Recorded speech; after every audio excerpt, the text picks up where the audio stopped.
Karen smashed our sprinkler, then her own driveway flooded. Part 1. My name is Marcus Lane, and all I wanted was a clean front yard and a little peace. After 15 years in the city, my wife and I moved to Maple Crest, a quiet suburban neighborhood tucked into the outskirts of Raleigh, North Carolina. We wanted more space for our two boys, a place where we didn't fall asleep to sirens, a place where the boys could ride bikes on sidewalks that didn't crumble under their wheels. What I didn't know then, what none of the real estate brochures or glossy listings warned me about, was that Maple Crest had a self-appointed watchdog. Her name was Karen Duvall. Karen lived 2 houses down from ours. She had a white SUV, flower beds trimmed like military lines, and the sort of lawn signs that change with the seasons, but the attitude stayed the same. She wasn't on the HOA board, but that didn't stop her from acting like she was queen of the block. The day we moved in, she didn't say hello. She said, "You're not planning to leave that basketball hoop out overnight, are you?" I should have known. The trouble started when I installed a small sprinkler system in our front yard. We had patchy grass from construction vehicles, and the North Carolina heat didn't forgive dry roots. So I hired a licensed landscaper to lay down a smart irrigation line, discreet, efficient, and entirely legal.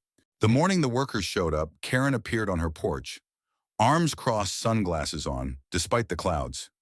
"You got a permit for that?" she asked me as if she were code enforcement. "It's a private residential install." I said, polite but firm, "No permit needed unless we're tapping the city line." "Which we're not." She scoffed. "Well, this is Maple Crest. We care about aesthetics here. Your system better not leak into my property." I should have walked away, but I looked her square in the eye and said, "You'll be the first to know if it does." For a week, the new sprinklers worked beautifully. They popped up on schedule at 6:30 a.m., misted the lawn, then disappeared like magic. The grass brightened. The boys played barefoot outside. I even installed a small decorative stone border filled with solar lights. My wife Renee was proud. She said, "It finally feels like ours." And then one morning, everything went wrong. It was a Tuesday. I walked out to grab the paper and noticed a pool of water near the sidewalk. Not a puddle, a stream.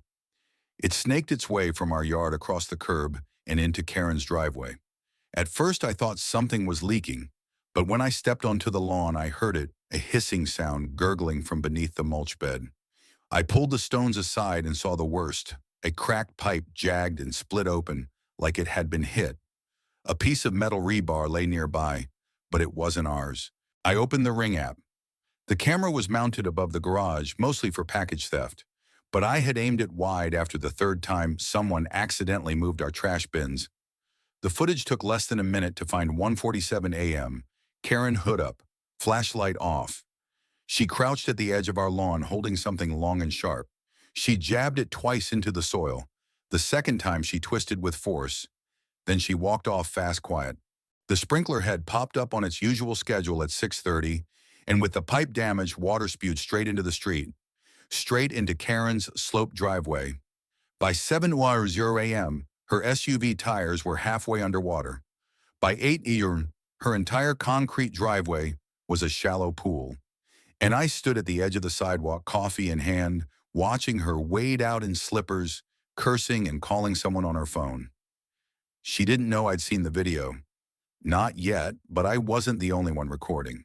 3 other neighbors had captured phone clips, water flowing downhill, flooding Karen's flower beds, creeping under her garage door. One clip showed her outside with a broom trying to redirect it with no success. Another showed her shouting into her phone. "It's coming from the Lane's yard. They installed something illegal," I told them. "This is sabotage by noon." Our yard was dry. Hers was a swamp, and the internet, it was about to get involved. Part 2, I didn't plan to upload the video. At first I sent it to my wife Renee and our landscaper just to have it backed up. But she showed it to a coworker who showed it to her husband, who posted it on Reddit.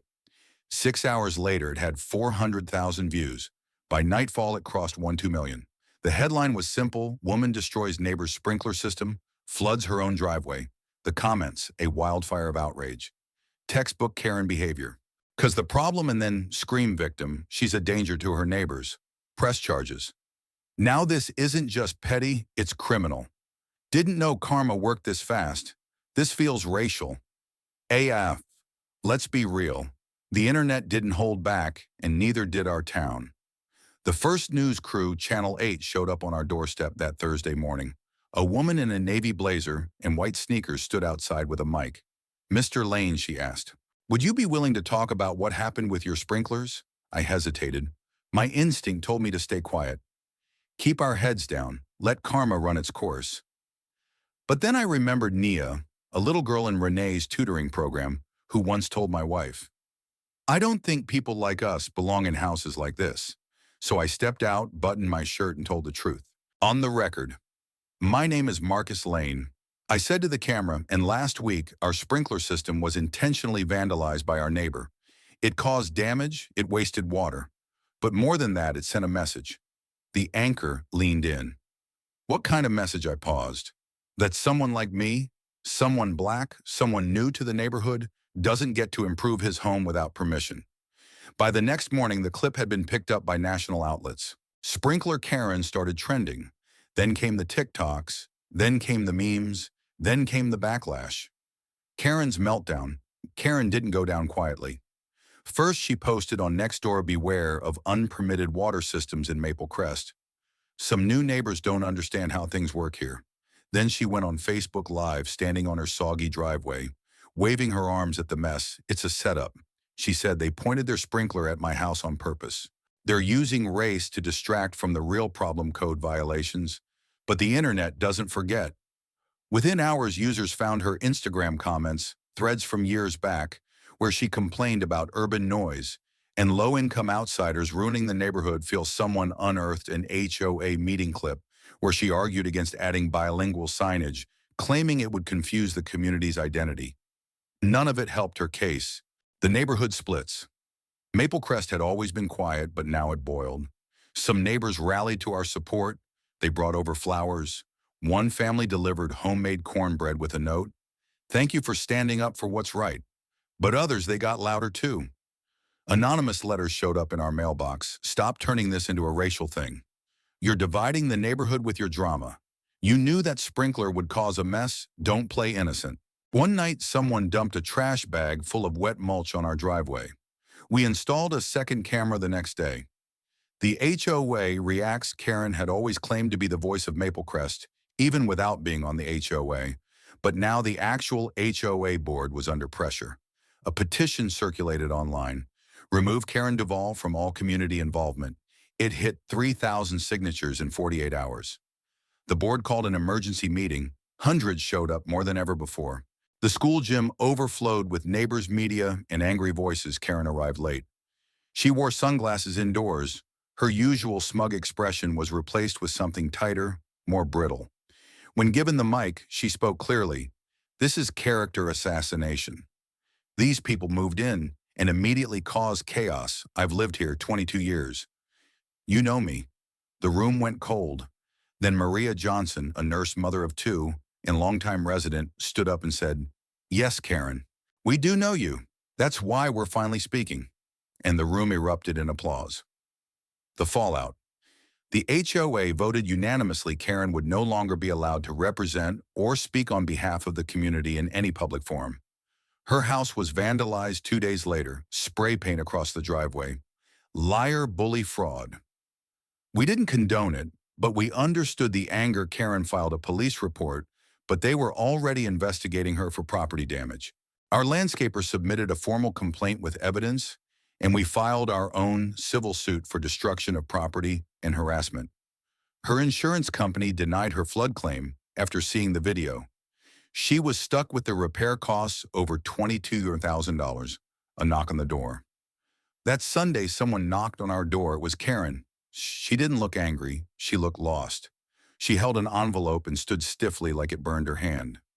"I need to say something," she said. Renee came to the door too. Karen looked between us and said, voice low, "I made a mistake. A big one. I was angry, and I thought I was protecting something. But I wasn't. I was attacking it." She handed me the envelope, inside a check for $5,000 and a handwritten note. "This won't undo what I did, but it's a start. I'll pay the rest through court if I have to, but I just wanted you to know I'm starting to see it, really see it." Then she turned and left. No drama, no press. Just shame and maybe, just maybe a little awakening. Part 3. By Monday morning, Karen was trending for all the wrong reasons. Sprinkler Karen hadn't just become a meme.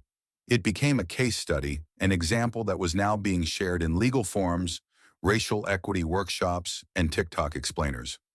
At the same time, Marcus Lane had 3 missed calls from news outlets asking for interviews. CNN, NPR, a local university's law faculty. Suddenly, I was no longer just that neighbor with the sprinkler. I was being framed as a community voice. But I didn't feel like one. Not yet. Consequences begin. Karen's job, a mid-level executive at a local property management company, released a statement that Monday, "We are aware of the viral footage involving one of our employees. After a formal review, we have decided to terminate Karen Duvall's employment, effective immediately. We stand for inclusion and community respect." She was fired before lunchtime. That afternoon, her property insurance provider also issued a formal notice. Due to evidence of intentional damage to another party's property, resulting in secondary flooding, your claim is denied in full. We will be reevaluating your eligibility for future coverage. Translation. Karen was on the hook for the flooded garage, ruined landscaping and cracked driveway. Estimated cost $22, $750. Her Facebook page went dark. The civil suit moves forward. "We didn't file the lawsuit to humiliate her. We filed it to set a precedent. This wasn't petty drama. It was criminal and it had consequences." Our lawyer, a sharp young black attorney named Tasha Green, laid it out simply in the filing. Deliberate property destruction, willful harassment, defamation by public statement, emotional distress. We asked for $25,000. Tasha warned us, she'll fight it. She'll try to paint you as combative or manipulative, but the video speaks louder than anything she can say, and she was right. Karen's counterattack. 2 weeks later, Karen filed her own motion. She accused us of orchestrating a smear campaign, claiming that our Ring camera invaded her privacy and that we had weaponized social media to destroy her livelihood. It was weak. The footage had been captured from our own property. Her actions had been on our lawn, and yet some people agreed with her. A small group from the neighborhood began echoing her language. They created a group called Maple Crest Neutrals, claiming that both sides had gone too far. I knew the type, the ones who stayed silent when things were wrong, but got loud when the fallout became uncomfortable. Media spotlight. We agreed to do one interview. A local public radio show invited us for a segment called When Neighborhood Disputes Go Viral.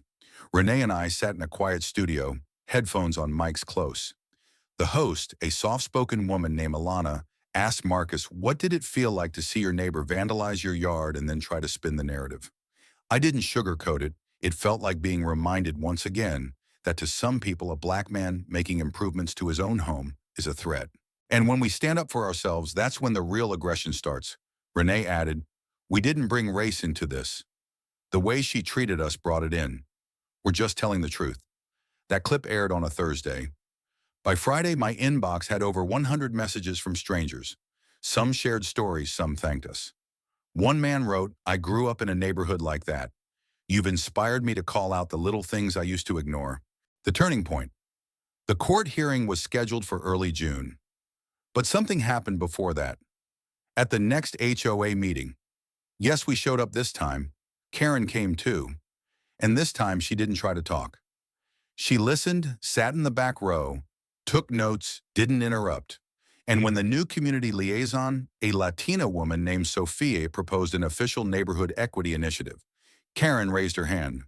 "I'd like to join the team." She said. The room went silent. Someone coughed. Sophia said, "We welcome anyone who's ready to do the work." Karen nodded. "I am a letter." 1 week before the hearing, a certified letter arrived in our mailbox. It was from Karen. Inside, a signed confession accepting fault for the sprinkler damage. A notarized agreement to pay $18,000 in 3 installments. A personal letter. The letter read, "Marcus and Renee, I don't expect your forgiveness. What I did wasn't just about sprinklers. It was about power, fear, pride, and prejudice. I didn't want to admit I still carried, but I see it now. And I see you not as enemies, but as people I hurt. I'm not asking to be liked. I'm asking to take responsibility. If you're willing, I'd like to meet not as a defense, but as a human being who's ready to own her truth. Renee folded the letter. I think she's trying. I nodded. So do I. Decision time. We dropped the public hearing. Instead, we settled through mediation. Karen paid. She also agreed to do community service hours at the local youth center where Renee volunteered. We didn't shake hands, but we spoke. We looked each other in the eye, and we walked away with something more valuable than a verdict. Clarity Part 4. Karen had always built walls, invisible ones made of rules, silence and polite smiles that never reached her eyes. She believed those walls protected her from change, from discomfort, from people who didn't fit her version of Maple Crest. But the truth, they only kept her small, and now those walls were cracking. The first day, her first volunteer shift at the Maple Youth Center was awkward. She showed up 20 minutes early, clipboard in hand, wearing khakis and a cardigan. Like she was managing a bake sale, not helping underserved teens with after-school programs. The director, a black woman named Tanya with dreads and a no-nonsense attitude, raised an eyebrow. You here to observe or participate? Karen hesitated. I want to help. Good, Tanya said, start by cleaning out the art room. It was hot, dusty, paint-covered chaos. Karen didn't complain. Not that day, shifting ground. Over the next few weeks, Karen kept showing up. She arrived on time, stayed late, and didn't ask for credit. She organized paintbrushes, cleaned up glitter spills, ordered snacks without complaining about the mess. But the real shift came when she started listening. One afternoon, she sat near a group of teens painting murals on the center's back wall. They were talking about what it meant to feel watched in their own neighborhoods. One boy said, I was 10 when someone called the cops on me for selling lemonade. A girl added, people cross the street when they see my brother in a hoodie. Karen said nothing. She just stared at her hands and didn't pick up her phone once. The conversation. It was week 6 when Karen asked Tanya for a private moment. They sat in the supply room, shelves lined with markers and broken crayons.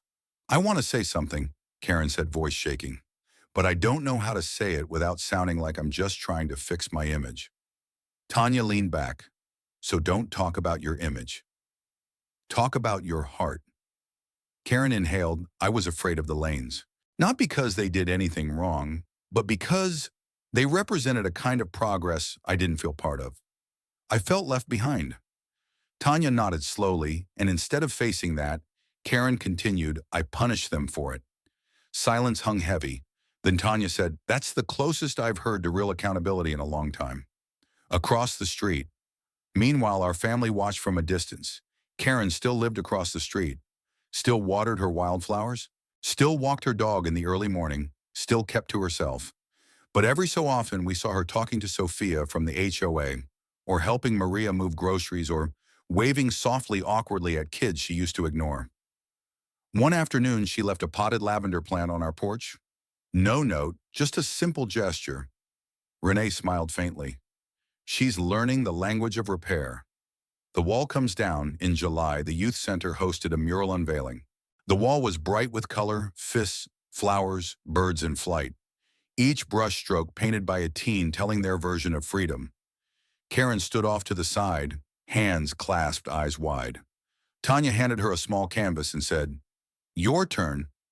Karen hesitated, then walked to the wall and painted something simple. A brick wall with a single crack running through the center, light pouring out from within. She titled it, Begin Again. The public forum in August, Maple Crest held its first ever community equity forum, organized by Sophia, Tanya, and Renee. The theme, breaking patterns, building bridges. Residents packed the school gym, folding chairs lined up in rows. Mic stands in the aisles. Karen sat in the third row. When the moderator opened the floor, she stood up. People turned, some tensed, but she didn't falter. My name is Karen Duvall, she said, voice steady. And I used to think my job as a neighbor was to protect what I thought made this place special. But I realize now all I did was protect my own comfort and weaponize my fear. She paused. Some of you were hurt by me. Some of you watched and stayed silent. But tonight I'm not here to beg for forgiveness. I'm here to take part in the work I should have started long ago. Then she sat down and the room exhaled. Later that night, as we walked to our car, Karen approached. She didn't bring a letter this time, just her voice. I know this doesn't erase what I did, she said to me and Renee. But thank you for not slamming the door shut. Renee nodded. Doors don't heal anything when they're closed forever. I looked her in the eye. You've come a long way, Karen. She smiled small but real, and for the first time it didn't feel like a performance. It felt like a person. Tu yet voy. Doijai la pankoi. A clean slate fetru hinener to tronkau chuyen. Karen smashed our sprinkler, then her own driveway, flooded. Noi moi tujijen ketuchnan van sau sagva jai hivong jai la panoi. Vesutai sinqua mot kongjong su chuokloi. Tuksuvei han trinda to. Hong de dang hung ko that. Part 5, A Clean Slate. Autumn came early to Maple Crest. The trees burned with gold. The air held a crispness that whispered change. Lawns were dotted with pumpkins, kids wore long sleeves, and the whole neighborhood seemed quieter, softer somehow. And in that stillness, something new took root. Not grass, not flowers. Something deeper. The idea. It was Renee's. She pitched it one evening at the HOA's new community circle, meeting an open monthly gathering that welcomed everyone. I'd like to propose a project. She said, let's rebuild the water system. Karen damaged. Together, everyone looked up. She continued, let's turn what was broken into something the whole block can use. A shared garden sprinkler system with a native plant plot for every household. Sophia blinked. Wait, with Karen. Yes, Renee said, especially with her. Some were stunned, but no one objected. The work begins. That weekend, people showed up, shovels, gloves, and good intentions in hand. Karen brought donuts and 3 rolls of irrigation tape. She didn't give orders. She followed them. She crouched beside Marcus in the dirt, passing PVC joints. She helped nail down the schedule for each zone of the new sprinkler grid. She knelt next to a kid from 2 doors down and showed him how to thread the connector valve. It was the same ground she had once tried to destroy. Now she was helping it bloom.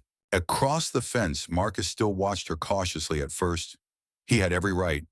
But something changed when he saw her hands mud-caked, blistered, trembling from holding a wrench too tight.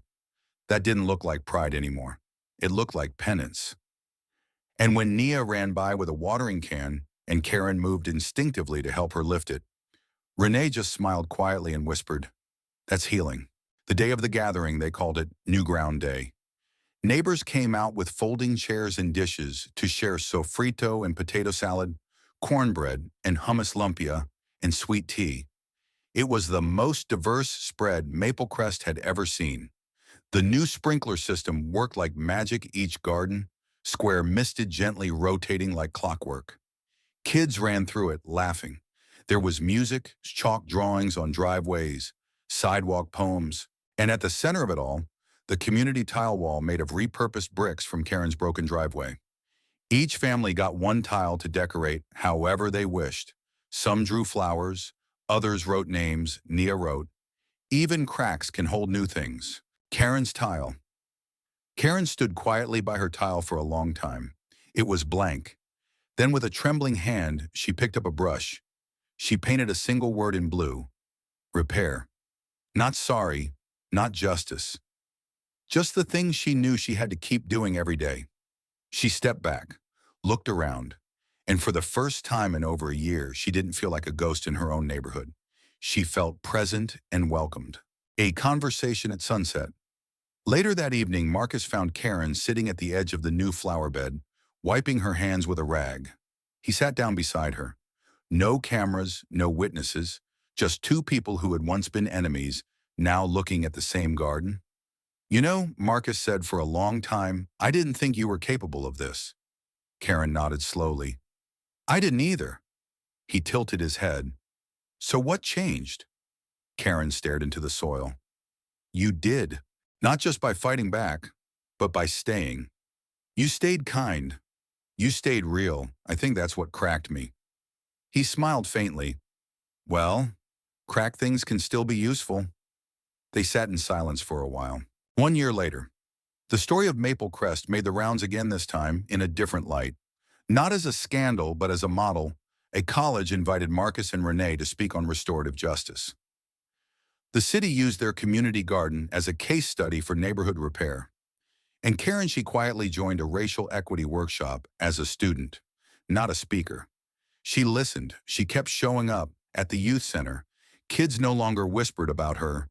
They asked her for glue sticks. They told her their stories and she listened, full circle. On the anniversary of the sprinkler incident, the neighborhood held a candlelight walk, not in anger. In reflection, they walked from the old Ring camera corner to the new garden. Someone played an acoustic guitar, and one by one, people placed small lights near the tiles. When Karen approached her brick, she found a note taped to it, written in Renee's handwriting. Redemption isn't loud, it grows slow, but it grows strongest in soil that was once ruined. Karen held the note against her chest and wept. Forgiveness isn't forgetting. It's choosing to move forward without dragging the past like a chain. Karen never became a hero. She didn't need to. She became something harder, someone willing to change. And for that, we forgave her. Not all at once, but piece by piece, tile by tile, drop by drop, like the sprinkler that started it all. The end.